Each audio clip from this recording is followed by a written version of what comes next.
I've been reading quite a lot about this and listening to quite a lot about this, about revolution. I think you and I have talked about it before. And I think you mentioned a figure of 3% the other day. 3.5%. So there's a theory online. If you can get to 3.5% of the population believing in your ideas, that's when it goes mainstream. I think you and I have talked, or you've mentioned the French Revolution before. I think there's also, remember, is it Romania? Ceausescu was overthrown as well. All the East Europe. All and what was interesting, what I've been hearing about and reading about, is that when these revolutions happen, they happen from a very, very small base, from a very, very small number of people. Apparently, the French Revolution could be localized to 3 or 4 cafes in Paris where individuals got together to talk about revolution, and those 3 or 4 and remember there wasn't social media at that time, and those 3 or 4 cafes with groups of people who got organized then managed to stimulate, to drive the population to overthrow the French Republic. It was the French monarchy, basically. Ceausescu as well, he was talking about, apparently there's quite a famous video where Ceausescu is speaking, and then within the crowd itself, a disturbance starts, and then that disturbance ripples through the whole... Have you seen this? Yeah. So this disturbance ripples, so a crowd that's ostensibly there to support Ceausescu transformed literally in front of his eyes into a hostile crowd and that is the point that led to the overthrow of Ceausescu.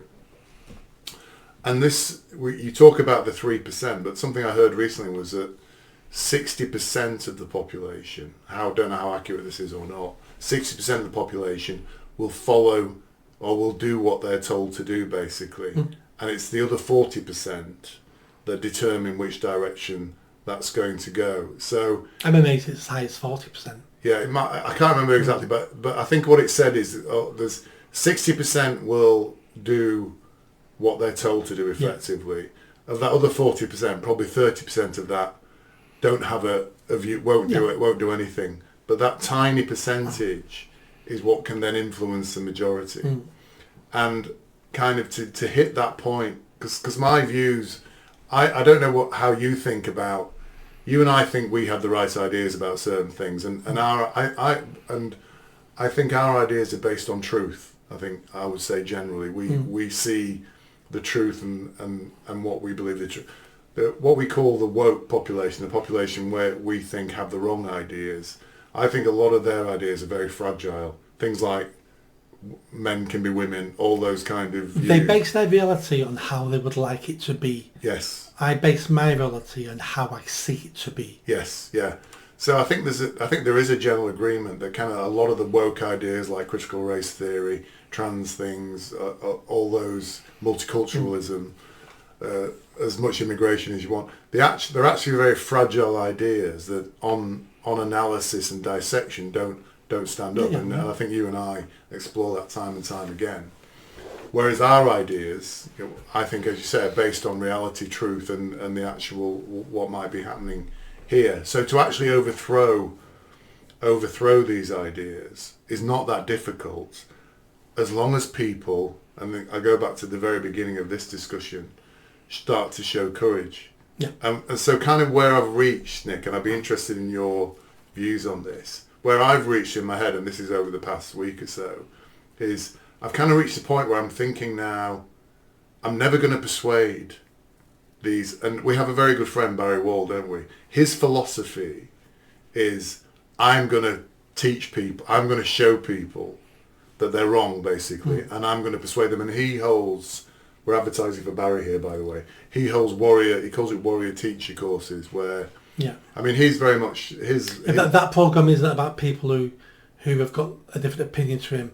That's about people who know the right, just haven't got the communication skills and the knowledge to be able to go out in the world and talk and persuade about people. Yeah. So his logic, Barry's logic, and he and I have discussed this many times, and I said I don't agree, Barry. He believes he can persuade people who are woke, who have ideas. I mean, his particular speciality is the trans thing, isn't it? He believes that he can persuade. He said, Lindsay, I can, get somebody who believes in the trans thing in front of me, and I will persuade them that they're wrong. And he is a very persuasive guy. And he holds these warrior teacher courses where people of like mind to him, he trains them to go and persuade. So his belief is he can persuade people, everybody over time. I think I've reached the conclusion now, I'm never going to persuade these people that their ideas are fragile, don't make sense, are nonsense, that whatever. I think what I want to do now, if I can, is ask people to start to become courageous. And we flip back again to a conversation you and I have had about a guy, and you said I said he'd been blackpilled, or you said he'd been blackpilled. And you called him a coward several times. And he's not happy with me. He's not happy. He's watched the video. He's very unhappy about it. He's a few harsh words for you, Nick.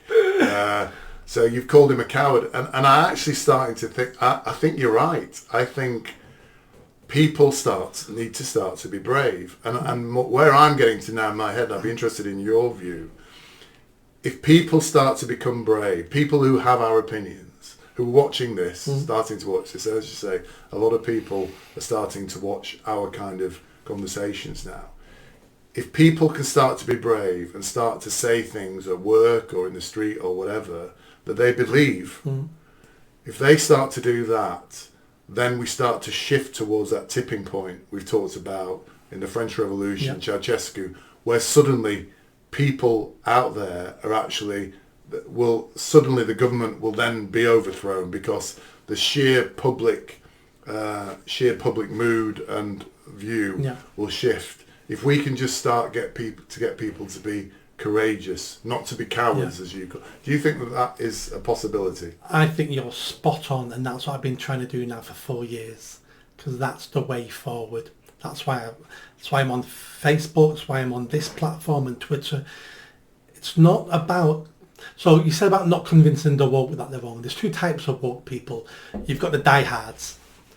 You're never going to change the diehards, the ones who really believe in it and have invested all their time, energy, their life in it. They're done and dusted. But they're only a small percentage. Most of the people who are woke are only woke because it seems to be the way things are going. Correct. And it's an easy life for them just to go along with all these things because I ain't got the time to look into it. Everyone else around me says it's right, so I'll just go along with it. You can change them.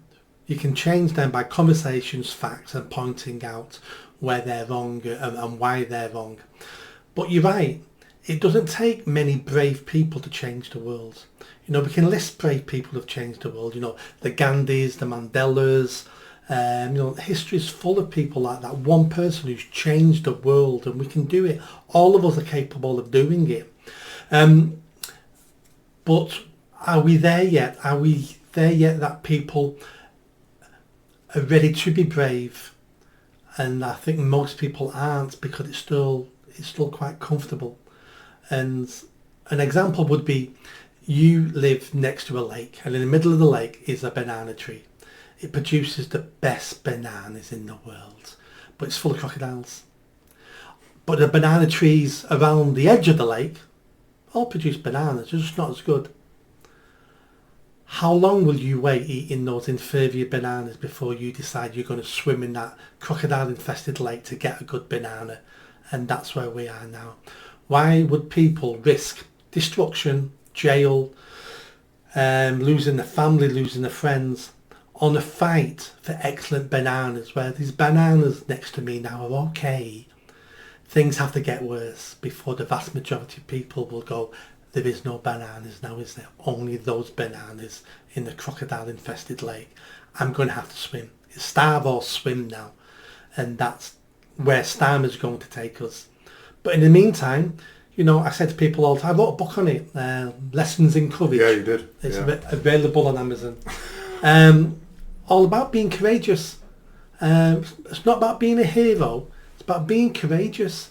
It's about doing the little bits you can do. I have people say to me all the time, Nick, it's great, that you're doing what you're doing and blah, blah, blah, blah. But I've got a mortgage. I can't afford to lose that and lose this. There's 2 points there. First of all, you can fight without people knowing you're fighting. You can speak to your friends, you can convince your family, your friends one by one that they're wrong, this is direction. You can repost tweets. There's things you can do in your life. They may be small, but rather than doing nothing, you might add a tiny thing to the fight. If that's all you can do, that's all you can do. And the other thing is, what type of fight do you want to take part in where there's no consequences? Where there's no threat of being punched in the face. Because if you're waiting for you to be courageous and stand up and fight when there's no consequences to it, that's not really a fight, is it? That means whatever you're pushing for isn't really important because no one cares. So it's it's about being brave, sensible. We don't need people ruining their whole lives over nothing, but only as an individual can we make those choices of where that line is. But people, there's no option now. I don't want to hear of people who say, I can't fight. But if you say I can't fight, if you say to me, the country's finished, what's the point? If you say to me, I've had enough, I'm leaving, I'm going to Poland or to America. If you've got any excuse like that, we've got a word for you, and you're a coward. And the reason why you're running away is because you're just like the immigrants who come into this country. You're abandoning your homeland. You're abandoning your family, your friends, because you're too cowardly to fight. So you're going to run away to another country. And what you're going to do when that country then is invaded by this woke nonsense, you're going to run away from that country. You can't live on your knees. And the other thing is, the more you keep, and that's this how I started with your black pill friend, if all you've got to offer this fight is negativity, then you're better off just shutting up. Because the more negative you are, the more you talk about we're over, we're finished, the UK's crap, the more you talk about our country like that, the more you convince other people that to be true. So they don't fight. How do you think it felt in 1939 where we thought Nazis were going to invade and everybody wanted to make a deal with Hitler and maybe let us run ourselves and things like that? And Churchill was going, no. He was a woman. Because you cannot negotiate with a tyrant because they'll come back for more. We have a fight now or we'll never fight again. How do you think we felt when the Spanish Armada was off the coast of the UK? And, our navy went out to fight them. When Napoleon was going to invade the country, 1970s, where we were the second man of Europe, we've been in worse situations. There were different situations, but we've been through this before, and we're always victorious. And what we don't need is negativity, and we don't need cowards, because the more you hear from cowards and the more you hear this negativity, it sets the environment for everything else. Other people then go, well, yeah, if it's over, there's no point in me fighting. We're not over until every one of us is dead.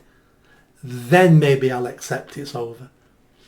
As Churchill said, when we lie choking in our blood on this very floor, I think that's what he said, didn't he? Yep. This Long Island story of ours will only be over when we lay choking in our blood. I think what you just said there is fantastic, and I think you're spot on. What I would say is, does it have to be? You talk about the banana tree metaphor. Does it have to be a crocodile-infested pond? Are there not simple things we could ask people to say that would get the message across without them endangering? For example, white people are not intrinsically racist. Britain was not a racist country and did more for racism. Men cannot be women. There's certain little things that can be said when somebody says something stupid to you. If people could just say those little things, would that not be the beginning of that bravery you're talking about, without compromising? What I mean is, and I know what you're saying, and your views are very strong, and you've been there, Nick. So I'm not saying it's easy for you to say it, but you've crossed the Rubicon on this, haven't you? You lost your job because of comments you made about BLM, and you came back and fought as a result of that. You didn't give up and go in the corner and say, I'll just keep my mouth shut for a while now and hopefully I can go back and whatever. You came back and fought, and you opened Pandora's box and you embraced what was there. But for somebody who does have a mortgage, who does Well, and a lot of the people who comment on our videos, I know their monikers are anonymous, aren't they? They're not exposing who they are. They haven't put their full names there. And I don't know if we have to ask them to do that. But in their day-to-day life, are there certain things that they can say that will start the fight, if you like? There's a million things they can do. And it's down to each individual to work out what those things are. Being silent isn't one of them. Doing nothing isn't one of them. Pretending to go along with the status quo isn't one of them. So some people may be able to just speak to the family and friends because they don't talk about it at work because I might lose my job. Well, I'll give you that at the beginning. But speak to your family and friends. Share videos. Talk about things online, even if you are anonymous. There's lots of things we can do. There is no playbook I can give them that says do this first, then do that, because everyone's different. Everyone's got different skills, a different group of friends, and works at a different place. But you need to work out for yourself. And if your answer is, I don't know what to do, I want someone to tell me what to do, well, you're just a different version to the woke then, aren't you? You're waiting for someone else to live your life for you, to tell you what to believe, to tell you what to do. Well, take some personal responsibility. No, but they might be looking for guidance from somebody like you. So, for example, I mean, you make a very good point. Rather than start at work, start with friends and family. Yeah. So if one of your friends or your family is talking about the fact that, you know, that what's that guy's the guy's name, Valentino Trillo. So, for example, let's use that as an example. Valentino Trillo is He's that bloke, Paralympian sprinter. Right. He's trans guy. Sorry, yeah, right. sorry. Right. Sorry. When I said a bloke, I meant a bloke who is racing against women in the Paralympics. He's basically a big burly bloke who was a sprinter as a man, a competitive sprinter as a man. Now has decided he's a woman and he's racing against women in the Paralympics. Yeah. But to be fair, he is disabled because he's mentally ill. Yes. So I don't know if that's his disability he's declaring. Right. But let's assume you're with friends and family and somebody says, "Oh, isn't Valentino Trillo stunning and brave?" What could you say to be courageous? And we use this word courageous in a maybe flimsy way. To be courageous in that moment. Yeah. So you're a middle class person. You're sitting with your friends and family. Have you been watching the Paralympics? Well, I would say no, because it's a load of bollocks. Yeah. But normal people would say, yes, I've been watching the Paralympics. It's really interesting. But then somebody in the group at the dinner table or whatever might say, oh yeah, isn't Valentino Trillo stunning and brave? What do you say to that person?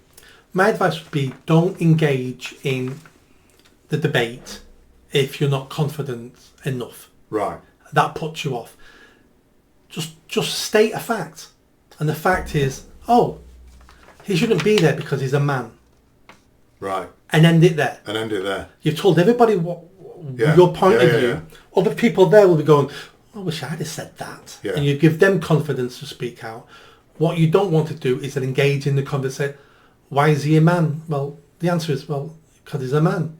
Don't start getting into transgender ideology and this and that, because if you're not confident enough with talking about it, you end up looking stupid, in which case you lose the argument. Yeah. Don't engage in the argument because there is no argument. You just go, he shouldn't be there because he's a man. Yes, yeah. And then that's the end of that conversation. And the conversation there. Stating facts like that at the appropriate time give other people confidence because they go, that's exactly what I believe in, and the ground didn't open up and swallow that person, and the police didn't arrest him. Yeah. I'm going to say that next time I'm in a conversation and someone comes out with some crap I don't believe. Yeah. So saying nothing's not an option, but don't feel you've got to represent the whole right wing with your view. Just state the fact. Yeah. Because it's very hard for someone then to beat you in the argument when you're not arguing. Yeah. It's a fact. No, I like that. I think that's good advice, and I think what your role can be is to give people the confidence about things like that. So when you and I talk about all these issues, and I'm sure people are watching and saying, yeah, I totally agree with that or whatever, if you can then give them guidance without being patronising to our gentle viewers, if you can then give them guidance and say, this is what you need to say in this situation to it. Yeah. And you're right, I think this potentially could start with friends and family. Start saying things like that to your friends and family. Don't keep quiet. Don't get in a massive argument. Yeah. Just state a fact about the truth with this. Don't kill him. State a fact like that. And you're right, it might not have the impact on the person who said it, but it might have the impact on the people around you at that table. Exactly. And the more you say those things, it will increase your courage inside, because suddenly you don't feel as cowardly as you did. The earth suddenly hasn't swallowed you up. Yeah, and you don't feel as cowardly because saying things you know are not true damages you. You know you're lying, you know it's wrong, and you feel a bit more like a coward. When you start saying things you want to say, it gives you confidence. It's like, well, yeah, that is true. In my book, Lessons Encouraged, one of the chapters... Available on Amazon, ladies and gentlemen. Yes. I give 10 tips on how to be courageous. And some of them are simple, such as eye contact. So when you're saying to someone, oh, the man, he's a man, him. Look at someone in the eye. Head up, shoulders back. And when you walk into a room, be confident. And there's only the difference between a confident person and an unconfident person is the fact the confident person doesn't let you know how unconfident they are. Yes. That's the only difference. Yeah. And it's about telling the truth, and there's 10 rules in there about I go through. Maybe we can have an episode about that sometime. A discussion. All really simple that anyone can do. I think it would be useful if we could give some guidance to our viewers on this stuff, because this is kind of where I'm now heading. I've kind of, as I say, I've crossed that kind of Rubicon in terms of I've realised now trying to persuade the hardcore left they're wrong is not going to work. It's not going to happen. It's about mobilising the majority of the population. The vast majority of people will swing from one side to another depending on who they think have the winning argument. Yes, yeah. They're all winnable. Yeah. And if it's that 3% you're talking about, if we can get that 3% being courageous, they'll then swing the majority, and then the whole thing starts to shift, doesn't it? Did you enjoy that video? I think you did. Come on now, hit that bell, subscribe, comment. Let's build this channel. I need more followers, I need more subscribers. Be part of the journey. See you soon.